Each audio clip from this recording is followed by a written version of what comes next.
Hi all, my name is Suresh Padamandla. Welcome to my studio. Today we have a special guest here, Sonal. I know her for more than a decade. She's running this car rental business for, I think, from 2012. She started from scratch and she's successfully running this for over a decade. On the surface, it looks so easy, but it's not easy. And let's hear how she really got into this and how successfully she's running for so long. Let's hear a story in her own words. Hi, Sonal. Welcome. Thank you, Suresh, for this great introduction. You deserve it. And I mean it, every word I said. Sonal, I know you, but for our viewers, can you please brief about yourself and let viewers know how you got into this rental business, please? So, hi everyone.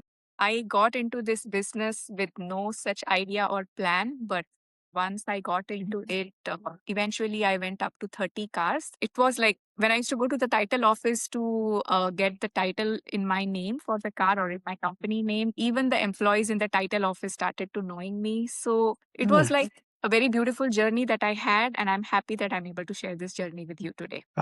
That's good. And what made you choose this car rentals back then? So I came to Dallas in 2011, and the company where I was working for, they had a lot of IT professionals from India. Previously, the office and the apartments for everyone was quite close since we knew where the company was. But later, they changed the location, and all the people, IT professionals who had come from India, still did not, know how to drive or have licenses or had a lot of logistical issues. So I saw there was a big buzz in the office about how these people will go to work. And then a person was talking about renting something. And I went up to him and I said, like, if I buy a car, would you rent from me? And he said, yeah, I would rent. So I said, no, you have to promise me that if I buy it, you will rent.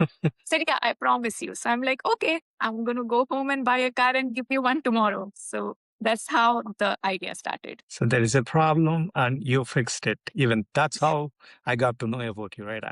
When I landed here 11 years ago and like I don't have a car and I was not ready to buy new car yet. We heard your name and we thought like, why don't we start with this car, see how it goes, and then we'll go for our own car. That's how I got to know. And we had a wonderful experience. And the car we took, we never gave it to you for 2 years. It was like I gave it to my friend who needs after me, and then he gave it to his friend. So we really drove that car for 2 years. That explains there is a big need for that, and you fixed it in right spots. Thank you. And I think so. I heard about you started with one car, right? Is that the one Yes. car, or is there any? How many cars did you start really? So I started with one car, and in the very first car, I had a lot of issues, but that did not stop me. So yeah, I started with one, and then I think so. The second one was around 3 months. The third one was around 6 months. So that's how it went on. That's good. So you scaled really slow. You didn't really go big. You started small, and then you did scale gradually. Yes. So once I saw the demand and people came to know about my name, and just by word of mouth, I started to, get a lot of calls. That's what built my confidence. And I think so by year two, I already had 10 cars. Ah, that's good one. So you waited for you to get that confidence, and once you got the confidence, then you really made it a big fleet. At least 10 is really very good number in 2 years. That's good. And what was your biggest fear when you started? No fear. So I'm a very fearless person, otherwise, also in every other aspect of my life. I absolutely had no fear because I had nothing to lose. Like, if that person would have said, okay, I don't need your car after I bought it, it was a $4,000 or $5,000 car. I would have asked another person or maybe another one after that, or I could have just kept it in my house. So I definitely had that much money. So I didn't have any fear. Before that, also, I had tried my hands on different businesses. So it was not something that was going to stop me. Oh, that's good. So you are not like, one time try, quit. So you did try. There are so many past experiences and you learn from it and you did really, use that experience. And I'm glad you don't have a fear to try again until you become successful. That's good. And what was the hardest part in 1 to 2 years of the beginning? So the hardest part is just like restaurant business. Like you cannot run a restaurant business unless you have a good chef. And, to sustain that good chef is another, story, because you know how other people can actually, try to steal your chef by paying them more. So the difficult part was getting a mechanic. That's what in car rental business is the most important thing. So I did have experience with, I would say, 2 to 3 bad mechanics. And by year 3, I think so, I had a very good mechanic who was as passionate as me, who was as hungry as me. So I think so we really clicked on a very good level, professional level. And yeah, that was the hardest part. And once that got solved, I was in a very safe space. That's good. You got it right, mechanic. So you got right team. I mean, in the beginning, your move, if you got right team, that's a success mantra. I'm glad you got that. And what is the initial mistakes that you made and or the new beginners should avoid? So as I said, the very first car I got, if there would have been anybody else, they would have quit. So the very first car I got, I did not get it checked from a mechanic. So I bought it from a dealer and I just took his word. My husband had also accompanied me. Even he did not think of getting the car checked. And the car transmission went bad just Oh, after a month. So I had not even made rent of 1 month on it. And the transmission was bad. I spent around like $1,600 to fix it. I was like disappointed, but I just told myself, okay, next time when I buy the car, I'm not going to make that mistake and I'm going to take my time to get the car checked. So I never repeated that mistake after that. okay. So that's really what success is, right? If you make a mistake or mistake happens, you learn from it and you did that right way. I'm glad. I think you got your skills for that. Was there a moment where you thought of quitting this business? Lot of times. I think so at least twice or thrice a month I would get that feeling. I would cry that night and I would tell myself, tomorrow I'm going to close this business and I'll just sleep off. The next day morning, I would wake up as if I had no memory. So I'm anyways generally a night person.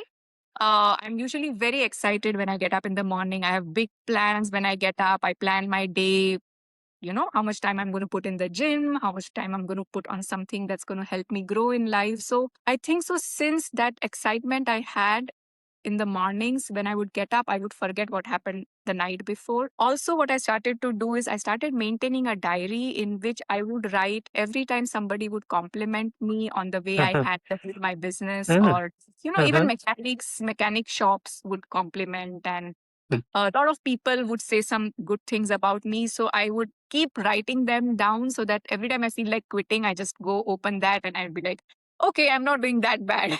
So that helped Wow, me. that's Yes. really useful tip for Yeah. anyone who is in the business. It's like, Yes.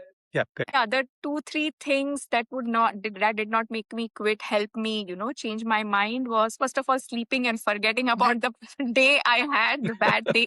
It's not every day is same, right? And I would have a lot of difficulties because my daughter was very young and we live in US. We don't live in India. So we don't have any help here. My daughter was only 5 years old. So anytime I had to go to a mechanic shop, even if she had to eat her food or she was sleepy, I would just put her in the car and I'm like, you don't have a choice, like, because I need to go. So she also adjusted with my schedule, and you looking Mhm. at all that things I overcame, I think I did not quit on it. I felt it was all worth it. Yeah, I mean, I think you said really two valid and great points. Number one, writing that diary about the positive notes or the compliments you got. That's definitely many people miss. Like, I think that helps a lot when you have a tough time, when you go back and reread or, look at the good things that you did. Definitely that's get self-motivated. That's really good one. And you mentioned about family support. I'm glad, like, your girl helped you or your girl understood what you want to achieve and she played her own part in it. I feel really good about it. And actually, in my diary, I even wrote about her because what she would do is, so kids learn from their parents. Every time she would Right. see that I would take a car back from a customer, she would Mhm. get very excited to come and explain the agreement. Because when I would explain the agreement, I would highlight. She wanted to highlight those things. And Okay. also she wanted to go out and check the car if the renter, has not given it in a better condition. So I noticed like even she was growing because all these things are going to help her in her life later. Like she was becoming more detail oriented and she used to be excited about what I was doing. So all these things, and I had to actually never go back and read my diary. I realized one thing: when you write things, You don't ever Mhm. have to go back and read them because they just stay with you once you use your fingers to write them. Like it's like a Uh, memory, permanent. That's really good that, I mean, your daughter really, I think probably as you rightly said, kids learn from watching us than like, if you preach or if we really tell them to do 100 things, they may not do it. But if you do and they see it, they would definitely imitate you, follow you. So they would have, she would have already got a lot of entrepreneur skills from you with this experience. I think that's really a great gift that you gave to your daughter, and I feel really good about it. We'll move on to the next question. When did your business really start? You felt like stable, like it's stabilized now. So it was always stable, I would say, because I would never get a car back which would be standing outside my house. My cars would Mhm. get booked. My renters were supposed to give me 2 weeks notice, and my cars would get booked 2 weeks in advance. So I never had a down movement in my business. So yeah, I think so. Stability wise, it was always stable. I used to have a lot of hiccups. Like, I had to look for some insurances because I had 30 cars, so I had to put them on a fleet. So those kind of difficulties I had, which would shake my stability. Like I even had three bad renters who I had to take them to court. So these were the unstable things, but I would still not call them unstable. I just feel like these are just the bad days you have in every business. So if I have 10 renters, 7 would be really good, but 3 would be really somebody who I would have to manage. So I also improve a lot on my managing skills. So with that three where you had bad experience, is it like, did you ever felt like it's the car giving you trouble, or is it like, different people and, those people, it's a people problem or your car problem? People problem. So my Yeah. rule about my business is if I cannot sit in my car, I would not give that car to anybody. And Okay. that's with me in every aspect of life. If I cannot eat it, I would not feed it to anybody else. So Wow. cars were always the best quality cars I had given. Yeah. These were some of the people, they just took you for granted and they thought like, Yes. chalta hai Yeah. type of a thing where they, so yeah, I had. Yeah. I completely understand. I've been in your shoes as well on that aspect. Yeah, it's people problems than a business, and yeah, I mean, I wish they just find some other car and leave me alone if I were in place. No, actually, I was still okay with them because they taught me a lot of lessons and which Okay. helped, in my future renters. So I always feel you do need some bad Oh yeah, eggs or bad, so yeah, that you can learn from them. yeah. And That's that's how I definitely a good way. made my rental agreement stronger. So every time a guy gave, or a girl, anybody, my customer gave me a hard time, I Mhm. would remember that point and add it to my rental agreement, and I would take a initial on it when I would give the car. So actually, that's what made my backup plan stronger because then my agreement was better. So in the Okay, end, so it helped. the stepping stones. Those are all your stepping stones, and you became strong because of those tough people thrown in your way. Wow, I think that's really such an inspiration to say, take any hurdles coming your way, using it for your own advantage and feeling like, they're making you stronger. I think that's really a strong message to viewers or the ones who want to do really pursue this career or any type of business. You would definitely see this kind of people or situations. And if you are thinking or taking it in your favor, you really become a better person day by day. Yeah. What costs really anyone underestimate in car rentals? So the cost I thought like which were underestimated was this fleet insurance. Also, if you don't have much knowledge and you are a woman, when you go to a mechanic shop, they try to like sell you things that your car doesn't even need. Like they might just say you need new brake pads and actually you might not need brake pads. So all these learnings I had to like pay and get it done Mhm. and then understand it was not needed. So I think you need to have a good person who has a good diagnostic knowledge of a car. So Mhm. luckily, my husband had some knowledge. So what I would do is before I would go to a mechanic shop, I would just tell him, can you just test drive for a second and see if, what is the issue? And I realized whatever he would say, pretty much that's what the issue was. So then I had like a second confirmation every time. Plus, I Ah, said I had a very good mechanic. So those were some costs that I got saved. Like when I had some bad mechanics, they made me change some compressor condensers on cars, which were not even needed. mhm. So yeah, having a good, trustful team is very necessary. And this team was only me and my mechanic actually. So Okay. How long it took for you to get that right team? Like, how many mechanics did you change before you get right one? So definitely two or three. This was my third or fourth mechanic. Mhm, Also, see, like maintaining a mechanic is more important. So I am not a very micromanaging type of a person. I mhm, trusted him. He saw that how much trust I have in him, and that's why he mhm, stayed. Otherwise, he didn't need to stay. So I think mhm, so. Building that relationship, not micromanaging, not mhm, making, feel like you are not happy with them. So I think so. We just had a very good wavelength, and that mhm. that's what somebody can take care of when they hire. So did you hire someone or did you go to another body shop where you trust one mechanic? So previously, the first 3 years, I had to go to body shops because the mechanics I had were not professional. Like they would say they are coming and they would not show up. So Mhm, then I would have to go to a body shop and pay more money.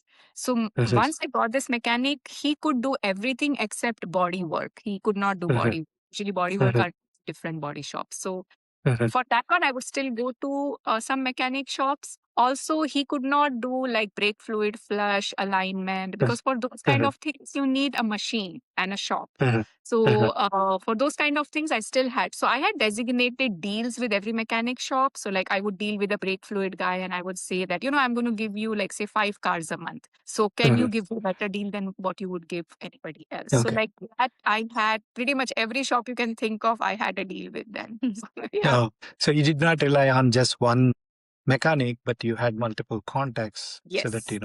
you So mobile really. mechanic, I had one, but for other things, I had to go to some shops, which I had fixed shops for myself. Yes. Okay, got it. Yeah, because I remember like when I have your car with me, there was an oil change required, and then I called you and said I got this notification.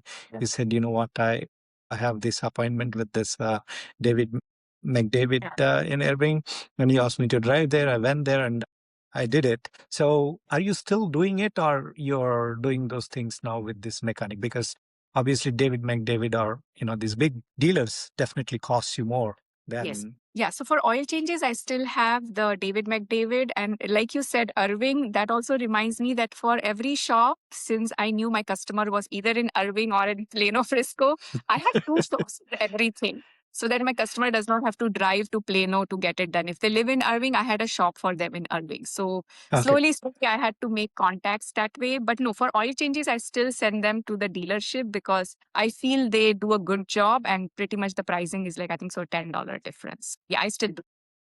You feel that $10 is worth going to dealer. Okay, makes sense. And you said you had multiple places, right? How did you approach, right? It's not easy for you to really, is it like trial? Like, you go to this shop and then you see for some time whether this mechanic is doing right or wrong. You give them a chance, or you got a reference, or how do you selected this different team that you need for your business? So actually, being a woman, I had more harder time on this Yeah. one because what would happen is I didn't know I need so much patience for this business, and naturally, I'm not a patient person. So when I started doing this business, I realized that I would go to a mechanic shop like as if I was very important and my time was important. I got blacklisted at a lot of mechanic shops. Like they said, if Wow. this comes, we are not servicing her cars. So then I learned that I need to tone down the way I talk to people. I need to like be more sweet and Hmm. kind and patient. First of all, patient. So Hmm. that's when I had to like learn some time management skills. So previously, what I would do is I would say, okay, if I'm going here, I'm going to run this errand on the way. But that's Hmm. not how business works. So Hmm. before I finalized this mechanic shops, they rejected me. Wow. So they rejected me. And then I realized I cannot keep getting rejected in every shop because if this is happening consistently, that means there is some problem with me. So then I changed my style of talking. And actually, we are still very good friends. Like then I started to be patient and, okay, let them take their time. And yeah. So I think so that's how I build a relationship with those shops. Hmm. And Hmm. worked with them, they worked with me. And I realized actually when I changed, they also changed. And I mean, they would actually call me sometimes and say, you haven't come in a long time to buy any part. Is everything okay? So, yeah. So, no, it was a journey also, selecting, deselecting, all of that. It won't happen in a day. You go through these experiences, you learn some lessons, and you really step back and learn something on personal side. And yeah, I think I see it's not just like, one day you just found a new mechanic who is nice, wonderful. So it's a big journey, and I'm glad you got a right team on it. One financial decision that helped you most in this journey. So a lot of times what would happen is I would get like 10 calls for a car and Mhm. I wouldn't have a card actually. So I used to feel really bad saying no. Like, I don't know, we are taught growing up, Lakshmi ko no mat bolo. So I used to feel like I'm a very opportunist kind of person. I felt like I need to make use of this opportunity. If I get 10 calls, I need to have 10 cars. Like, why should I say Okay. no? So, but in that pressure, I did buy, I think so, out of 30, I did buy 3 cars that were not good, Mhm. which I ended up selling within a year because they were not good cars. And when I was buying them, like, I had this gut feeling it's not a good car. I'm buying under pressure. Like, even my husband said, I think so, this is a really bad car. Why are you buying it? So I think so, not getting overwhelmed by the situation. Um, yes, that's what I would tell people to stay aware of in financial cost, which later they are just going to end up fixing that car their whole life and it's never going to get fixed. Because once a car is bad, it's usually bad because the suspensions would be bad. You can change suspensions, but they never go Mhm. back to the previous one. Okay. And what did you do with those bad cars when you realize after buying that, this car is not real good? Would you try to get money out of it, or you just close that? So I used them for a year. I rented them for a year. And then after Mm. a year, I just sold them. So if I might have had a little loss in selling them, I was okay with that because I think so customer satisfaction was more important for me. Yeah, agree. 100% agree. And your time too, the time you spend dealing with such cars, like, so I think it's going to help both customer and yourself. So I think that's a right choice to write off certain costs that's not helping your business. So being woman created an extra challenge in this business for you? So cars was not my passion ever. It was just the hunger for money and the demand that drove me to Mhm. like go for this business. So definitely it was difficult because people would not take me seriously sometimes these mechanic shops. But I Mhm. realized you have to be so good at your craft. Like Mhm. after years, I came to know the pricing of the parts, when which part is needed, why it is needed. So, how you have to earn your respect is actually by getting better at your craft. So, I think so. I did that very seriously, and people started respecting even though I was a woman. So, I feel you can get equal opportunity if you are also extremely working hard. Got it. And when you feel you're not taken seriously, how did you really overcome those situations? I felt it was normal. I was like, okay, I'm not getting taken seriously. That's okay. Like, I'm not going to think about it. I'm going to do my job. And yeah, I think so. Yeah. I don't think so. I offended easily. So usually, even if somebody says something about me, I'm like, okay, that's not going to define me. I'm Mhm. just going to Mhm. work on what I like to work on. So that's that would help. Yeah, that's really right attitude. You mind your business and you don't really give much weightage to others' opinion, but what matters is what do you do, what you think of it. So that's really good mindset, and that's what I think put you into this great position. The next one is starting it.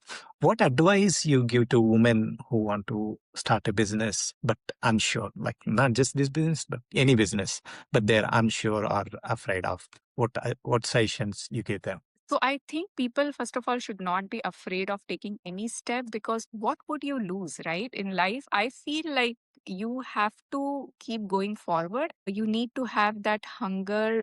You have to be. I feel like I was possessed by it. Like I could not think of anything else. So I feel you need to have that much intention and not give too much thought. You have to be more action oriented. So women, if they are thinking or afraid, they just need to put everything behind their back and they just need to start, like just take one step at a time and not Mhm. worry about the outcome of it. So that would help. That's good. Viewers, I think you heard from the one who is successful. Please pay attention. And one more question, Sonal. I think should starters really start part time or full time?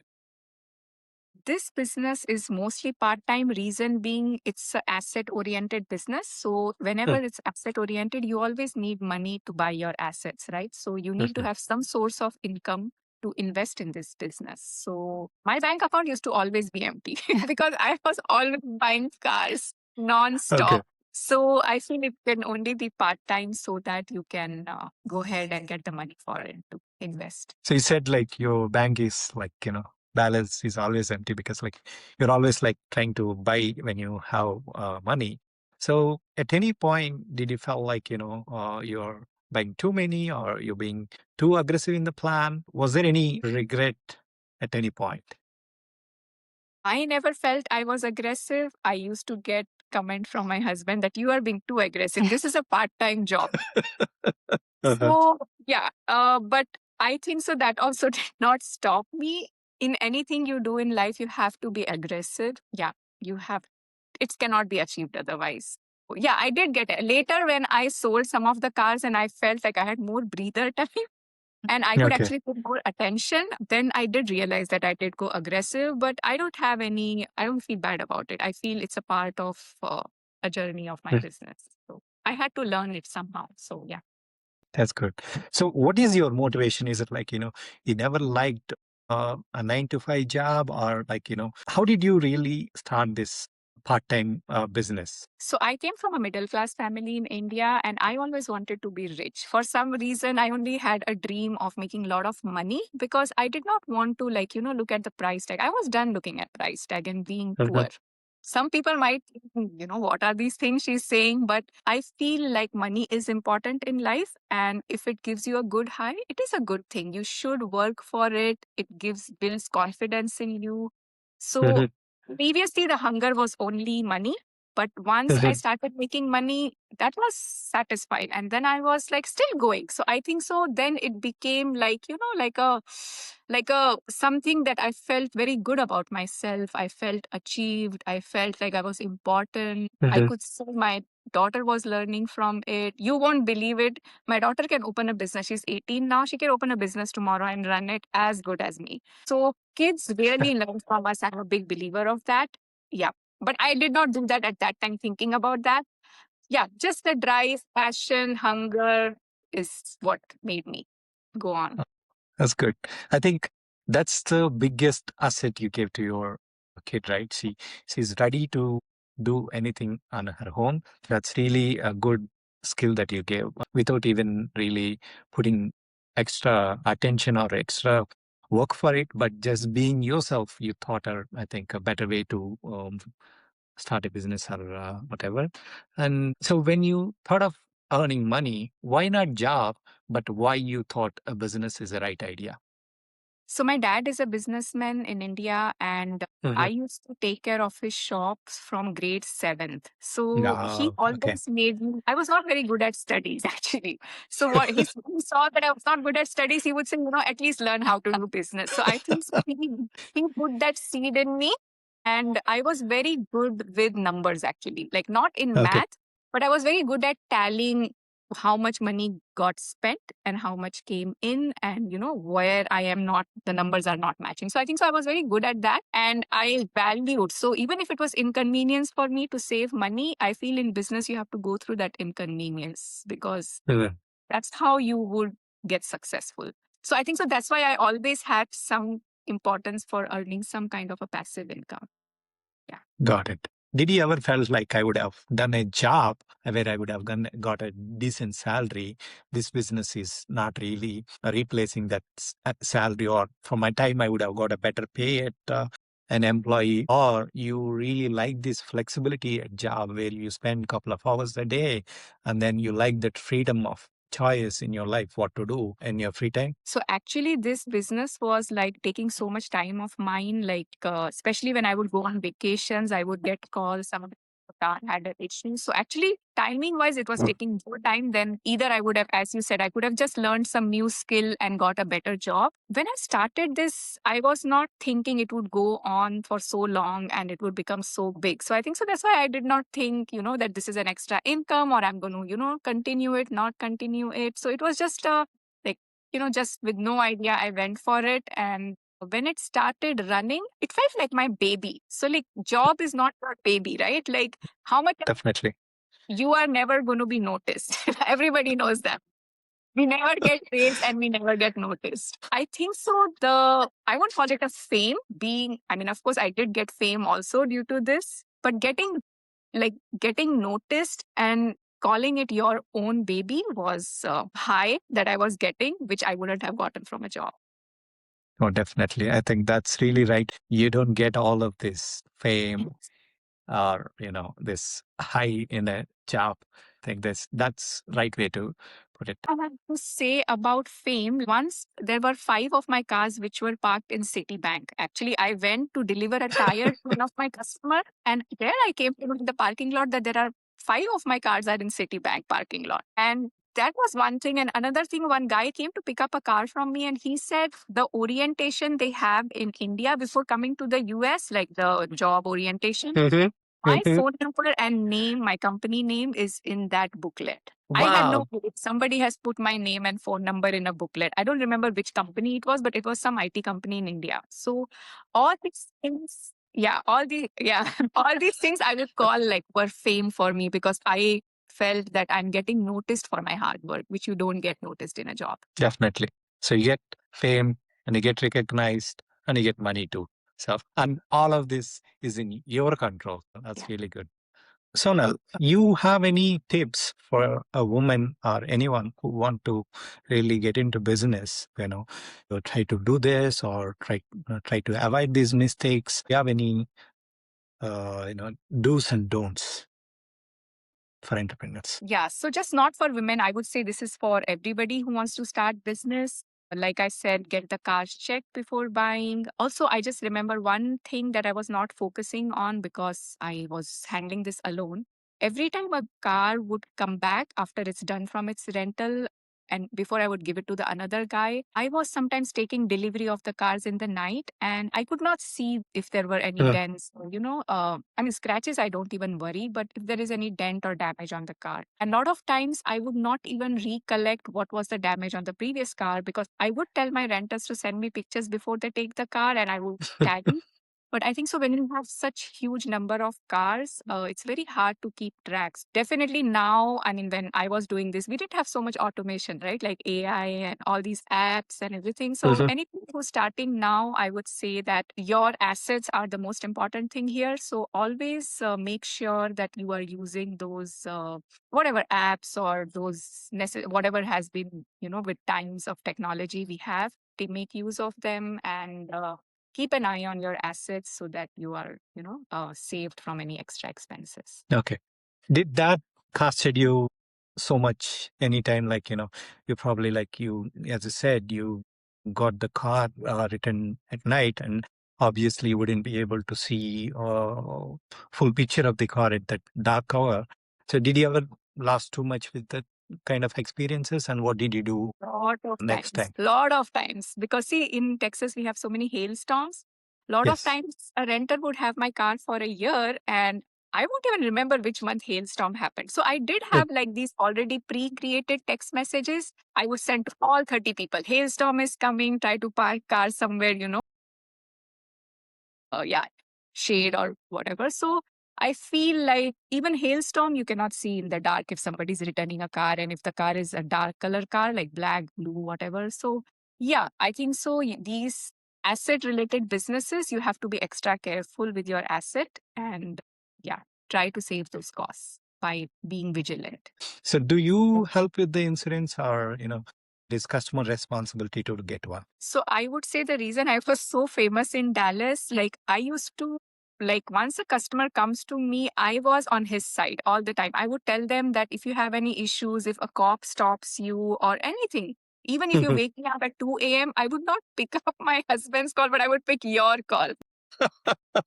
So I was so kind of married to my renters. Like I would tell them that I am the first person you would not lie to or get into bad books with. So yes, so since I was on their side, I realized they also felt like they were in safe hands, which the other Mhm. renters were not doing. I would have a lot of customers who would return cars to other people they had rented with and come to me and say, "No, we will wait 2 months even if you don't have car, but we don't want to take it from you."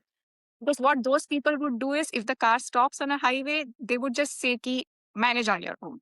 And I Mm. was not like that. I would not charge them rent. I would go pick them up. I would send my mechanic and I would give them a car as soon as possible. So I really took care of my customers as if, they were like my family. So I think so that kept me going in this business. Definitely. I mean, I'm a witness for that experience, what you said.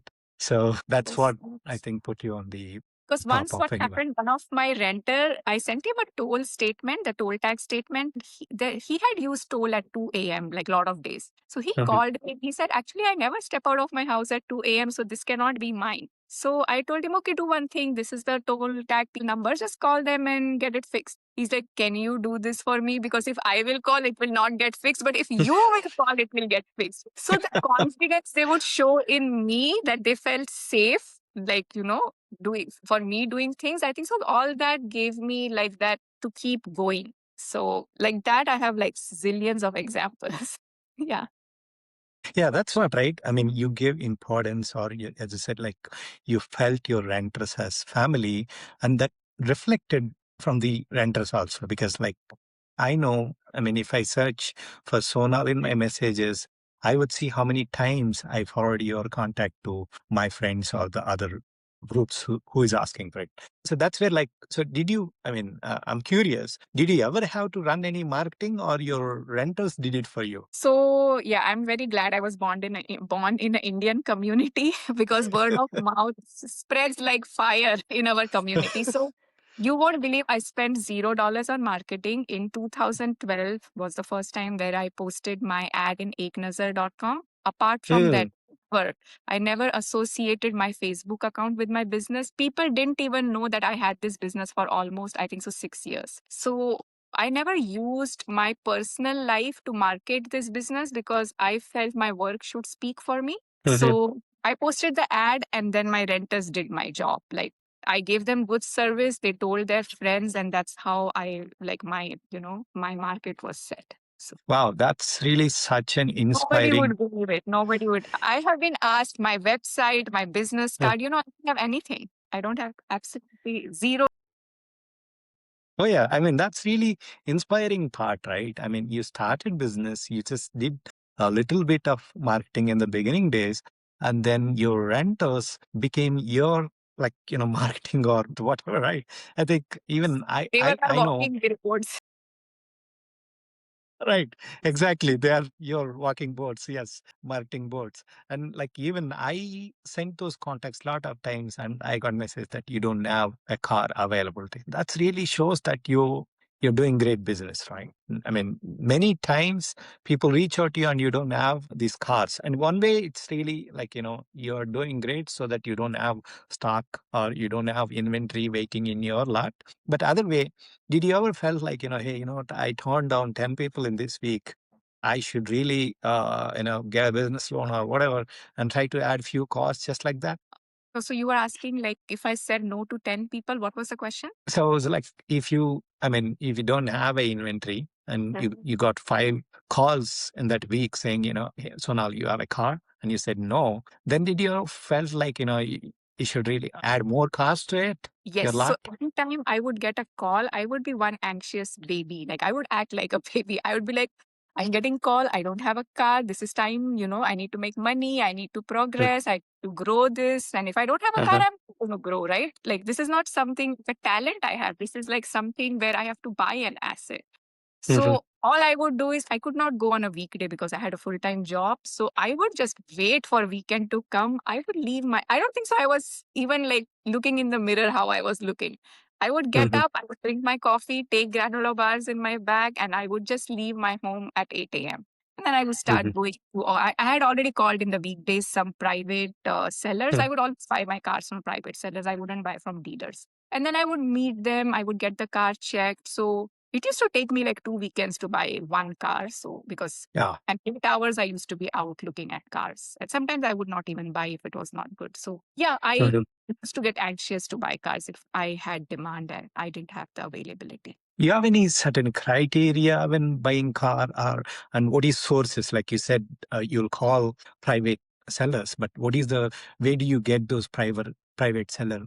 contacts? And do you have any criteria when you are selecting an area? At that time, it was only Craigslist. There was no other website. Mm-hmm. And in Texas, usually this doesn't happen in any other state. I've lived in a lot of states.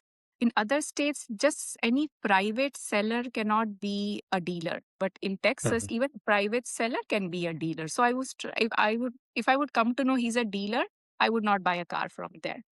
Mm-hmm. So I would go. Craigslist was my one source in buying the car. So yeah, I would try go. And yeah, sticking to Honda and Toyotas. I did not buy any Toyota. All my 30 cars were Hondas. I had, I think so, like 3 Civics, one Honda Fit, and rest all were Accords. So sticking to Honda has worked Mm-hmm. for me. I suggest that for anybody starting. Yeah, got it. Yeah, I drove Camry. So is it like because it has a better longevity? What is the reason you stick to it? And what is the vehicle that really ran too long? And what is the mileage on it? I mean, how many miles did you put on it? So I had a cap of miles because I cap was 150K. Every time my Mm-hmm. car would reach 150K, I would list it and I would sell the car. Mostly the students who were, just trying to get license would come and get the car. So yeah, 150K. And sometimes my renters, I had a renter who rented my car for 6 years. Sometimes they Wow. would, yeah, they would show interest. He had 2 babies in those 6 years. When he came to me, he was not even married. He got married, he had 2 kids. He returned my car after 6 years. So Good. sometimes the renters would buy the car from me. Usually I would not sell it, but if say like the car has already reached 130 or 140, then I would just sell it to them. So a Mhm. lot of times and I'm telling you, my renters had so much belief in me that even if they wanted to buy a house or rent an apartment, they would call me for things that I'm not even into. Yes. You won't believe they even message me now. Like one of my renter, he started doing that business, like the rental business, and somebody spray painted on his car. Wow. So he called me and asked me what can I do. And so yeah, I'm telling you, like my renters are like my family. Oh yeah, I think that's why. I mean, they felt the same, and that's where they're calling. I'm renting this house. I'm renting. I think that they became so personal. That's really so. You're not just doing business. You're actually making these sweet memories with. I mean, so many people you would have worked with from 2012. So that's really a great journey. And you would, as I said, like, you are quite famous. Yeah, I would call you a rental queen of Dallas because, like, you running this business for so long and you never have to market and you're always like, 100% sold out on the rental. That's really quite inspiring story. And one more question I have is like, what kept you going after this 10 plus years into this business? So I think so. Like I said, people would come to me and say that if you like, so I sold a lot of cars and because I Mhm. wanted to like, manage it at a number that I could, have my own personal life balance also. But then I saw people used to call me and they're like, no, if you don't have car, we will wait. We don't want to get it from Right, anybody else. So I think that's what kept me going. I was like, these people are like waiting for me and I'm like, I'm trying to close it. So I think so that's what kept me going because after a while you're on an autopilot, you already know what you have to do in a day right, for this right. business. So I think so their belief in me kept me going. Okay. Is it like your daughter would take this business from you after you, or like, are you already done and you don't want to get your daughter? No, I think so she said she's 18 now and she already got admit from some colleges, so she says she wants to be a lawyer. So I'm actually glad she's going to be a lawyer because we do need Oh, a lot yeah. of legal advice in everything in Oh, yeah, life. definitely in this space. That's good. So basically she is complementing your business. That's good.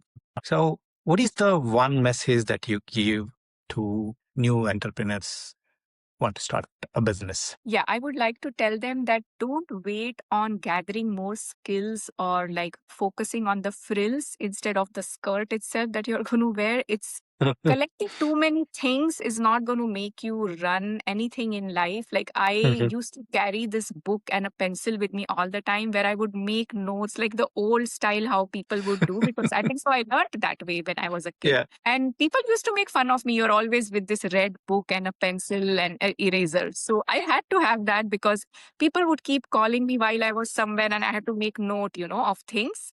So I would say that don't try to wait to make a website or, learn Excel. I didn't know how to use Excel at that time much. So Yep. just don't think about too much in like collect. Like, how some people just to go to the Mm. gym, they'll have new shoes, new gear. You don't need any motivation. I think you don't need any more. I was never motivated. I was just too driven and hungry. So I feel people should mostly just start without thinking and not waste much time in just, like gathering and sticking to too much expenses, which they don't need it in the beginning. Yeah, I think that's really powerful message. I mean, I've covered this in another episode also. Start minimal and then don't overcomplicate this. I mean, as I said, you just need a book and pencil. You don't need a big, package or fancy stuff to manage your books, like who has the car and all. I think you have that great skill. That, I mean, what is important, you're doing it right. What is not important is like, don't give too much weightage to it. I think that's really powerful message. Thank you very much for sharing that. I think this is really very good conversation. I'm glad I was able to host you here, and thank you very much for your time on this Saturday. I know you are very busy. Thanks for coming and sharing your story so that others can learn from your story and go on their business. You shared a lot of best tips for anyone to start. Thank you very much, Sonal, again for coming here and talking to us and talking to our viewers. Thank you.